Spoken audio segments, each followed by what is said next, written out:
श्रद्धा हत्याकांड मामला, जगह दिल्ली। एक छोटा सा फ्लैट, उस फ्लैट के अंदर फ्रिज, और फ्रिज में शरीर के नाम पर 35 टुकड़े।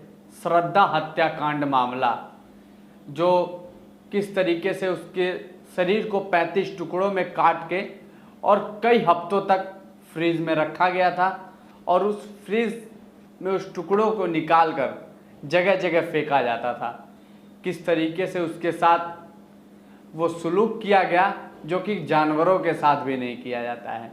लेकिन कुछ ही साल बाद, साल 2024, बस जगह बदली हुई है। वो जगह थी दिल्ली और अब जगह है बेंगलुरु। 29 साल की महालक्ष्मी, जो कि नेपाली नागरिक, नेपाल में रहती थी। उसकी शादी 2019 में हेमंत दास नाम के एक व्यक्ति से होती है। घर वालों की सूझबूझ से, समझ से जिंदगी बहुत अच्छी चल रही थी, बहुत बेहतर तरीके से जिंदगी को जीने का काम कर रहे थे। लेकिन अब जिंदगी को तो कुछ और ही मंजूर था। किस तरीके से ये खौफनाक मंजर मोड़ ले लेता है, ये तो महालक्ष्मी को भी नहीं पता। कैसे उसके साथ ये खेल होता है और सारी कहानी को किस तरीके से वारदात में बदल दिया जाता है। वो हंसती खेलती जिंदगी कैसे पल में बदल जाती है, किसी को नहीं पता चलता। अपने 2019 में शादी होती है। जिंदगी को बहुत अच्छे से दोनों जीने का प्रयास करते हैं, महालक्ष्मी और हेमंत दास। अब जब किसी व्यक्ति की शादी होती है तो अपने जिंदगी को अच्छे से जीने के लिए और बेहतर तरीके से जीने के लिए पैसे की बहुत ज़्यादा ज़रूरत पड़ती है। तो दोनों रोजगार के लिए नेपाल से निकल जाते हैं, भारत आ जाते हैं। भारत के बेंगलोर में काम ढूंढने की तैयारी करते हैं। दोनों आते हैं और काम ढूंढते हैं। वहाँ उन सबकी ज़िंदगी बहुत अच्छे से चल रही थी, सब कुछ बढ़िया से चल रहा था। दिन आता है 2023 में, दोनों में अचानक से ना जाने कैसे कड़वाहट पैदा होती है। दोनों आपस में एक दूसरे को बोलते हैं, डांटते हैं। हेमंत दास महालक्ष्मी को समझाने का प्रयास करता है, कहता है कि ये चीज़ें गलत हैं, जो तुम किसी और से बात करती हो, ये चीज़ें कहीं ना कहीं गलत है, इससे दूर रखो। और हमारे एक बच्ची भी हो चुकी है और दोनों बेहतरीन तरीके से ज़िंदगी को जीते हैं। तुम भी अच्छा पैसा कमा रही हो, मैं भी अच्छा पैसा कमा रहा हूँ। दोनों सेटल हो चुके हैं, बेंगलोर में अच्छा घर लेंगे और दोनों बेहतरीन तरीके से अपनी ज़िंदगी को संवारने का काम करेंगे और इस बच्चे को बढ़िया तरीके से जीने का काम करेंगे। लेकिन अब कुछ यहाँ से कहानी किस तरीके से मोड़ लेती है। दोनों दूर दूर हो जाते हैं, दोनों एक दूसरे से लड़ाई होती है, कहासुनी होती है, और ये होता है कि अब हम दोनों का कोई मतलब नहीं है, दोनों अब अलग रहेंगे। हेमंत दास को एक मोबाइल की दुकान पर काम मिल जाता है और महालक्ष्मी को बेंगलोर में एक बहुत नामचीन मॉल में काम मिलता है, जिसमें ब्यूटी प्रोडक्ट की वो टीम लीडर बनती है और वहाँ पे बहुत बेहतरीन तरीके से काम करती है। और वहाँ पे हेमंत दास अपनी मोबाइल की दुकान पर काम करता है। दोनों की ज़िंदगी बहुत अच्छी चल रही थी, सब कुछ ठीक ठाक चल रहा था। आमतौर पे जैसे ज़िंदगी लोग जीते हैं, हंसी खुशी जीते थे, खाते थे, पीते थे, घूमते थे, सब कुछ अच्छा चलता था। कुछ ही दिन बाद उनके घर में एक किलकारी गूंजती है, एक बच्चा जन्म लेता है, एक बच्चा पैदा होता है। हेमंत दास ना जाने क्या सोच के हाँ कह देता है, ठीक है हम दोनों अलग रहेंगे। दोनों अलग हो जाते हैं। जो बच्चा था वो महालक्ष्मी के साथ चला जाता है और महालक्ष्मी की माँ और बहन भी उसी शहर में कुछ दूरी पे रहते हैं। हेमंत दास अपना कहीं और रहता है, वहाँ बढ़िया से काम करता है, अपनी ज़िंदगी को वो भी जीने लगता है, जीने का प्रयास करता है। महालक्ष्मी अपनी माँ और बहन के साथ और अपने बच्चे के साथ वहाँ पे जीती है, वहाँ पे बढ़िया से रहती है। उसके कुछ ही दिन बाद दोनों में ना जाने क्या फैसला होता है और 4 महीने बाद महालक्ष्मी अपने बच्चे को हेमंत दास को सौंप देती है। ये लो, और मैं महीने में, हफ्ते में कभी कभी आऊँगी और बच्चे को खिलाऊंगी और चली जाऊंगी। चलती रहती है, समय बदलते रहता है। उसके बाद जो महालक्ष्मी है वो अपनी माँ और बहन से कुछ दूरी पर रूम ले लेती है, जो कि 3rd फ्लोर पे रूम लेती है, सिंगल रूम। वहाँ पे वो रहती है, वहाँ से आती है जाती है, अपना काम करती है। जहाँ पे वो टीम लीड, एक मॉल में वो टीम लीड करती थी एक मॉल में, वहाँ पे जाती है, काम करती है, ड्यूटी से आना जाना उसका लगातार ऐसा चलता रहता है। लेकिन ये कहानी किस तरीके से मोड़ लेती है, वो खौफनाक मंजर ही कैसे मोड़ ले लेता है, वो आखिरी कॉल, वो आखिरी फ़ोन, वो और आखिरी समय 2 सितंबर 2024 लगभग दोपहर के 12 बज रहे थे। किसी को फ़ोन करती है महालक्ष्मी और उसके बाद उसका फ़ोन स्विच ऑफ आने लगता है। उसका भाई जो कि नेपाल में रहता है, उसकी बहन और माँ जो कि उसी शहर में रहती है, वो उनको फ़ोन ट्राई करते हैं, लेकिन फ़ोन स्विच ऑफ आता है। लेकिन किसी को कुछ नहीं पता महालक्ष्मी का कि आखिरकार महालक्ष्मी का फ़ोन क्यों स्विच ऑफ आता है। लोग सोचते महालक्ष्मी का फ़ोन स्विच ऑफ आ रहा हो, चलो बाद में बात हो जाएगी। लेकिन समय बीतता गया, समय ढलता गया, सूरज उगता गया, सूरज ढलता गया, रात जाती गई। कुछ दिन बाद लगभग 21 सितंबर को उसके कमरे से के बाहर से जब लोग का आना जाना होता है तो उसके कमरे से कुछ बदबू आता है। तो जो वहाँ उसके अगल बगल के मौजूद जो किराएदार होते हैं वो मकान मालिक को फ़ोन करते हैं और बताते हैं कि इसके रूम से बदबू आ रही है। आनन फानन में मकान मालिक आते हैं और मकान मालिक को भी वहाँ पे जब खड़े होते हैं तो उनको भी बदबू आती है। वो सोचते हैं आखिरकार बदबू क्यों आ रही है, इसका कारण क्या है। इसके बाद जो रेंट एग्रीमेंट हुआ था, यानी जब महालक्ष्मी उस घर पे रहने गई थी तो एक रेंट एग्रीमेंट हुआ था। उस रेंट एग्रीमेंट में महालक्ष्मी ने अपनी माँ और बहन का नंबर दिया था। तो जो मकान मालिक होता है वो रेंट एग्रीमेंट लाता है और उस रेंट एग्रीमेंट पे जो उसकी माँ का फ़ोन नंबर होता है, महालक्ष्मी के माँ का, उस पर डायल करता है और बताता है कि आपकी बेटी कहाँ है, उसके रूम से बदबू आ रहा है और इस तरीके की बात है। ये सुनते ही महालक्ष्मी की माँ और बहन घबरा उठती है और सोचती है आखिरकार क्या हुआ। वो बताती है कि काफ़ी 2 सितंबर से हम भी फ़ोन ट्राई कर रहे हैं लेकिन फ़ोन लग नहीं रहा है, फ़ोन स्विच ऑफ आ रहा है। तो मकान मालिक कहता है आप लोग यहाँ पे आके देखिए आखिरकार उसके रूम से बदबू क्यों आ रही है। तो कभी कभी महालक्ष्मी अपने माँ के घर जाती थी तो माँ को उसने चाबी दिया था, ये कहा था मैं कभी अगर मॉल में रहती हूँ, अगर तुमको ज़रूरत पड़ती है तो जाके वहाँ पे चाबी खोल के कोई काम कर सकती हो या फिर आराम कर सकती हो। तो उसकी माँ के पास वो चाबी होता है, उसकी माँ वहाँ आती है और उसकी माँ के आते ही उसको भी महसूस होता है कि हाँ उसके रूम से कुछ बदबू आ रही है।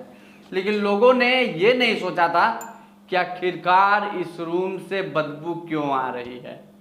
अब जब श्रद्धा हत्याकांड मामला, उसके बाद अनेकों तरह के इस तरीके से मामले जो कि घर से बदबू आते थे, तो लोगों के अंदर वो चीज़ें आ जाती हैं या फिर लोग कहीं ना कहीं सहम जाते हैं। लोग सोचने लगते हैं कहीं वो हत्याकांड तो नहीं हुआ या फिर उस तरीके के चीज़ों को अंजाम तो नहीं दिया गया, फिर वैसा वारदात तो नहीं हुआ, या फिर कहीं महालक्ष्मी के साथ कुछ हो तो नहीं गया। सारी चीज़ें ये लोग सोचने लगते हैं। उसके बाद ये कहा जाता है महालक्ष्मी की माँ से कि रूम को खोलो।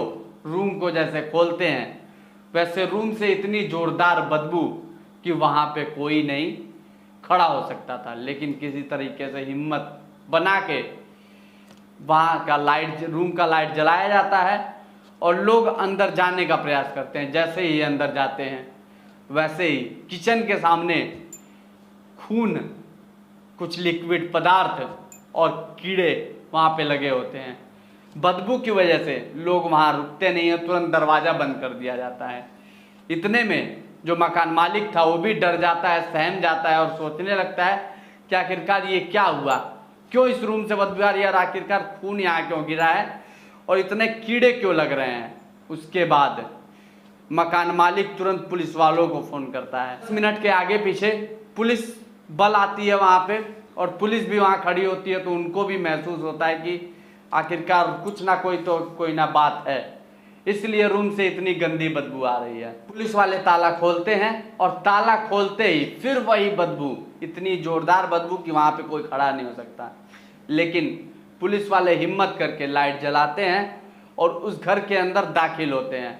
दाखिल होते ही इतनी बदबू कि वो तुरंत बाहर भाग आते हैं, सिंगल मास्क लगाते हैं, फिर अंदर जाते हैं और अंदर जाते ही इतनी बदबूदार कि वहाँ वो लोग रुक नहीं पाते, लेकिन फिर भी किसी तरीके से वहाँ रुकते हैं और देखते हैं कि किस तरीके से यहाँ पे खून बिखरा हुआ है, कीड़े लगे हुए हैं और एक फ्रिज से ब्लड बाहर आ रहा है, ब्लड की रेखा बाहर आ रही है।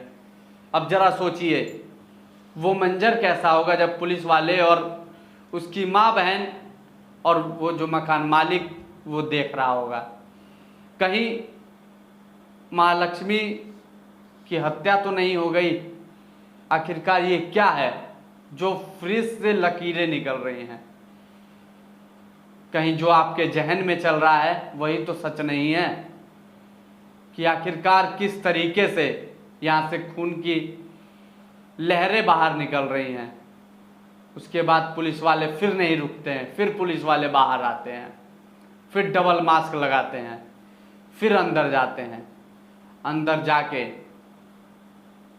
पुलिस वाले फ्रिज खोलते हैं। फ्रिज खोलते ही वो बदबू कि वहाँ एक सेकंड कोई व्यक्ति नहीं रुक सकता था।